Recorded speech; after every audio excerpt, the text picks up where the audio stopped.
ሰላም ጤና ይስጥልን ተመልካቾቻችን ከአንከር ሚዲያ ዝግጅት ክፍል ያክብሮ ሰላምታችንን እናቀርባለን። በአማራ ክልል በተለያዩ አካባቢዎች ውጊያዎች የተካሄዱ ነው። ከፍተኛ ድል እንደተመዘገበም የደረሱን መረጃዎች ያመለክታሉ። በተለይም በደጋ ዳሞት ጎጃም በወሎ ከፍተኛ ቁጥር ያለው ያገዛዙ ሰራዊት መደምሰሱን መማረኩን የደረሰን መረጃ ያመለክታል። አገዛዙ ጥቃት የከፈተበት እንደዚሁ ውጊያዎች መቀልበሳቸውንና በፋኖ የበላይነት የተካሄዱ እንዳለ ነው። አርበኛ አስረስ ማረዳምጤ የአማራ ፋኖ ብሔራዊ ንቅናቄ የህዝብ ግንኙነት ክፍል ኃላፊ ለአንከር ሚዲያ የገለጸው መስመር ላይ አግኝቼዋለሁ። አርበኛ አስረስ በጣም ነው ማመሰግነው። ሰሞኑ ውጊያዎች በስፋት እየተከናወኑ ነው። እንደው መነሻቸው ምንድነው? በተለየ ሁኔታ አገዛዙም ድል አገኘው እያለም በስፋት እየተናገረ ነው። እስቲ ምንድነው እየተካሄደ ያለው? አመሰግናለሁ መሳይ። አገዛዙ ያቀደው ነገር ቢኖር ከፍተኛ የፋኖ ቁጥጥር ያለባቸውን ይዞታዎች ወታደራዊ ኦፕሬሽኖች ነፃ አደርጋለሁ ወይም ደግሞ የወገን ኃይል ላይ ከፍተኛ ደረጃ ማዳከም ስራ ሰራለሁ፣ ከዛ ቀጥዬ ደግሞ ወደ ሰሜኑ ጦርነት ተገሰግሳለሁ በሚል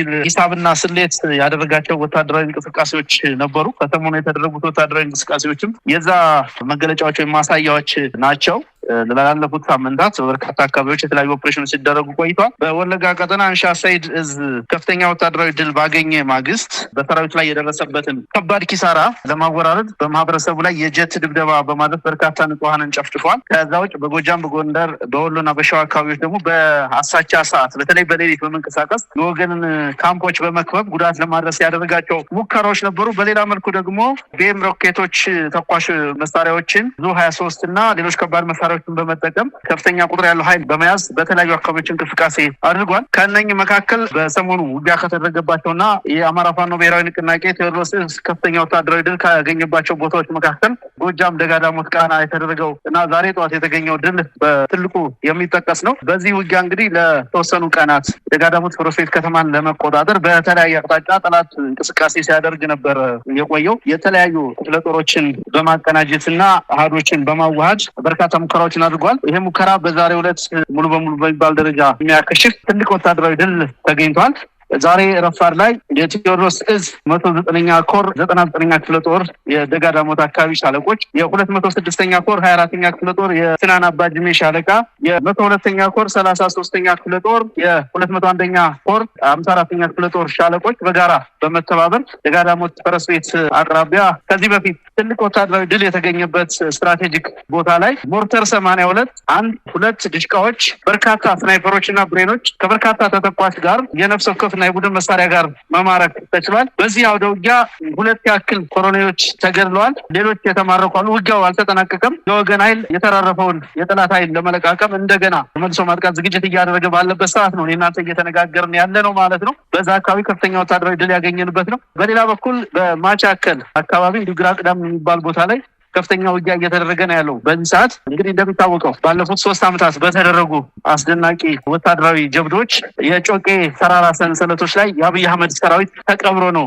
የቀረው። በዚህ በጮቄ አዋሳኝ ቦታዎችና መሀል ጮቄ ላይ ባሉት ከሰከላ፣ ደጋ ዳሞት፣ በስናን፣ ቢቡኝ እና ሌሎች ደጋማ ወረዳዎች አካባቢ ከፍተኛ ቁጥር ያለው የጠላት ኃይል ሰርጎ የቀረበት ተቀብሮ የቀረበት ቀጣና ነው። ያ የትናንት ታሪክ ዛሬም እየተደገመ ነው የሚገኘው። የወገን ኃይል በከፍተኛ ስሜትና መነሳሳት ላይ ነው የሚገኘው። በሁሉም አካባቢ ተመሳሳይ ነገሮች ይቀጥላሉ ማለት ነው። በሌላ በኩል በወሎ ሰሜን ወሎ አካባቢ እንዲሁ ከፍተኛ ምርኮ የተገኘበት ድል ተደርጓል። የምኒልክ 102ኛ ኮር 12ኛ ክፍለ ጦር ያው በዘረፈጁ አገዛዝ ሰራዊት ላይ ከባድ መብረቃዊ ጥቃት ፈጽሟል። በትናንትናው ዕለት ሰኔ 18 2018 ዓመተ ምህረት ማለት ነው። በተለይም በዞብልና ራማ በኩል በተለምዶ ፀሐይ መግቢያ ድረስ አስተላለፍ በማድረግ እንቅስቃሴ ያደረገውን የጠላት ኃይል የወገን ኃይል 12ኛ ክፍለ ጦር በመልሶ ማጥቃትና በመከላከል ከፍተኛ ውጊያ በማድረግ ያስተለፈውን 3 መድፍ 1 ዙ 23 ሞርተር 120 በማስተለፍ ሊያደርግ ሙከራውን ማጥቃት በማክሸፍ ከፍተኛ ድል ማግኘት ተችሏል። በዚህ ድልም ከ28 በላይ የነፍስ ወከፍ መሳሪያዎች፣ በርካታ ተተኳሾች፣ የድሽቃ የብሬንና የክላሽ ተተኳሾች፣ አልባሳት፣ ኤፍ1 ቦምቦችና በርካታ ምርኮ ታንኮች ተገኝተዋል። በሌላ በኩል ማዕከላዊ ጎንደር በለሳ አካባቢ ሚካኤል ደብር እንዲሁ በዚህ ሰዓት ከፍተኛ ውጊያ እየተደረገ ነው የሚገኘው። በአጠቃላይ የጠላትን የማጥቃት እቅድ በማክሸፍ በከፍተኛ መከላከል ትላልቅ ወታደራዊ ድሎች እየተገኙ ነው ያሉት። መሳይ ውጊያዎች አሁንም እንደቀጠሉ ናቸው። ያው ሲጠናቀቁ በዝርዝር የምናቀርባቸው ነው የሚሆኑ። እንግዲህ አስረስም ይሄ ውጊያ አሁን ሰሞኑን እየተካሄደ ያለው አንደኛ አገዛዙ አቅዶ እስከ ሰኔ 30 የፋኖን ኃይል ማዳከም ከዛም ወደ ህወሓት ጋር የሚደረገውን ጦርነት ለብቻ ተነጥሎ ለመዋጋት የሚያስችል አቅም ይፈጥርልኛል ብሎ ነው እንግዲህ አስቀድሞ ፋኖ ላይ ጥቃት የከፈተው። ሰሞኑንም ባልተለመደ ሁኔታ ያገዛዙ የተለያዩ ሚዲያዎች የድል ዜናዎችን እያቀረቡ ይገኛሉ። እንደው ትክክለኛ መሬት ላይ ያለውን ሁኔታ የኢትዮጵያ ህዝብ እንዲያውቅ በሚል ነው። እውነት እንደተባለው እናንተም በማዳከም ከህወሓት ጋር ለመዋጋት ወይስ የተለመደው በየጊዜው አገዛዙ ይሞክራል፣ ይመታል፣ ይመለሳል የተለመደው አዙሪት ነው እያየን ያለ ነው? ባለኝ መረጃም በእኔ ግላዊ እምነትም አገዛዙ ከትግራይ ኃይሎች ጋር ያለው ግንኙነት አሁን ባለበት ሁኔታ ይቀጥላል ብዬ አላምንም። መረጃዎቹም እንደሚያሳዩት እሱን ነው። በዚህ ሁኔታ ውስጥ እንደ መንግስት መቀጠል እንደማይችል በሚገባ የተረዳ ይመስለኛል። ለዛም ነው ብዙ ጊዜ ስለ ትብብርም ስለሌላም ነገር ሲነሳ በከፍተኛ ሁኔታ የሚቃዠው አገዛዙ። ከኛ አንጻር የተለመደ ነው እንዲህ አይነት በቀናት የተቆረጡ ለ30 ቀን ለ20 ቀን ለ15 ቀን እየተባሉ ወታደራዊ እቅዶች እየወጡ ሁሉም ወታደራዊ እቅዶች ላለፉት 3 ዓመታት እየከሸፉ ለወገን ኃይል የሞራልም የቁሳቁስም ብቻ የኛንም ወታደራዊ ኤክስፖዠር እየጨመሩ ነው ያሉት።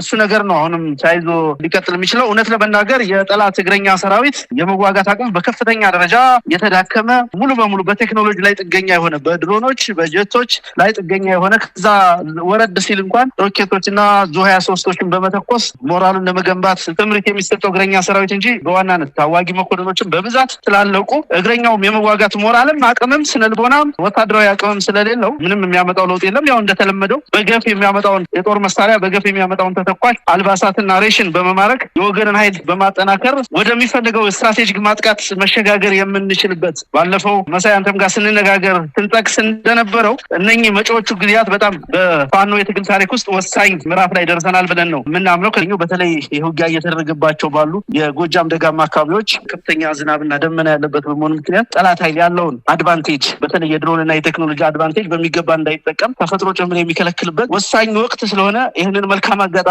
ለመጠቀም ሰራዊታችን ርብርብ እያደረገ ነው። ድርጅቱም ያሉትን ወታደራዊ ኦፕሬሽኖች እየገመገመ እያስተካከለ ስምሪት እየሰጠ ነው የሚገኘው። ስለዚህ የሚለውጠው ነገር የለም አገዛዙ። እንደው አስረስ እንግዲህ ይሄ ወታደራዊ ትርጉሙ ምን ማለት ነው? በርካታ መስመራዊ መኮንኖች ኮሎኔሎች እንደተገደሉ እንደተማረኩ እየተገለጸ ባለበት በዚህ ወቅት አገዛዙ የእናንተን እቅድ አስቀድሞ የማክሸፍ ስትራቴጂ ነድፎ ጥቃቱን እንደከፈተ ነው የሚነገረው። እንደሰማነውም ከሆነ ፋኖን በተለያየ መንገድ አንድም በጥቃት ሁለትም በድለላ ከፍተኛ ገንዘብ መድቦ በተለይ በፋኖች መሃል ልዩነትን በመፍጠር የታቀደ በትብብር የሚመጣ ጥቃትም ካለ እሱን አስቀድሞ የማክሸፍ ጥቃት ነው የተከፈተውና እንደው በአጭሩ ተቀልብሷል ማለት እንችላለን። ይሄ በእናንተ የወደፊት እቅድ ላይ የሚያመጣው ተጽዕኖ ይኖራል? የሚያመጣው ተጽዕኖ የለም። እንዳነሳውልህ ጠላት የተለየ ስልት አልተጠቀመም። ከዚህ በፊት ሲያደርግ እንደነበረው በርካታ ሰራዊት በማሰማራት በርካታ የቡድን መሳሪያዎችን በማሰማራት በወገን ላይ የስነልቦና ጫና በመፍጠር ነው ወታደራዊ ድሎችን ለማግኘት የሚሞክረው። እንደሚታወቀው ኃላፊነት የማይሰማው አገዛዝ ነው። ያገዛዝ በርካታ የድሃ ልጆችን በየተራራው እያመጣ እየቀበረ ነው የሚገኘው። ምንም አይነት የሞራልና የህግ የህሊና ተጠያቂነት በሌለበት ሁኔታ ውስጥ የሚኖር አገዛዝ በመሆኑ ያንን የሚደርስበትን ሰብአዊ ኪሳራ በዛ መንገድ ለማካካስ የሚሞክር ነው። ሚዲያ ላይ የሚታየው ነገር የተለያየ ነገር ያለ ችግር ያለ ክፍል ያለ በሚመስል መንገድ የሚስተጋባው ነገር ጠላት በከፍተኛ ሁኔታ ኢንቨስት አድርጎ የሚሰራበት ነገር እንጂ በተጨባጭ በድርጅታችን አመራር እና በድርጅታችን ሰራዊት መካከል በፍጹም መተማመን ተጋድሎች እየተደረጉ ነው ያሉት። እነሱ ይቀጥላሉ። አልፎ አልፎ ቢከሰቱ ተፈጥሯዊ የሆኑ ችግሮች ቢኖሩ እንኳን አልፎ አልፎ ሊኖሩ ይችላሉ። እነሱን ለመፍታት የሚያበቃ ሊደርስፍ በእነሱ ላይ ኃላፊነት ለመውሰድ የሚያበቃ አመራር ነው ያለው የአማራ ፋኖ ብሔራዊ ንቅናቄ። በዛ መንገድ ተጋድሎች እንደቀጠሉ ናቸው። የጠላት እቅድ ሙሉ በሙሉ ይከሽፋል። በመጪዎቹ ጊዜያት የወገን የበላይነት በሚያረጋግጥ መንገድ የተሻሉ ስትራቴጂካዊ ድሎችን የምናገኝበት ወሳኝ የታሪክ መታጠፊያ ላይ ነው የምንገኘው። ለዛ ደግሞ በሙሉ ዝግጅት ላይ በማንኛው መንገድ ሙሉ ዝግጅት አድርገን ወደ ተሟላ ወታደራዊ ድል ለመገስገስ የምናደርገው ሩጫ እንደቀጠለ ነው። መሳይ በጣም ነው የማመሰግነው። እንግዲህ አርበኛ አስረስ ማረዳምጤ ውጊያዎች ገና እየተካሄዱ ነው፣ አልተጠናቀቁም። ሌሎች በርካታ ድሎችም የተገኙ እንዳለ ነው አሁን ካንተ ጋር ስንነጋገር በውስጥ ማስታወሻ እየመጣልኝ ያለው። እነሱን ሰብስበን ደግሞ ወደ ኋላ ላይ ከሌሎች ፋኖ አመራሮች ጋርም እንወያያለን። አርበኛ አስረስ ማረዳምጤ የአማራ ፋኖ ብሔራዊ ንቅናቄ ህዝብ ግንኙነት ክፍል ኃላፊ፣ በጣም አመሰግናለሁ።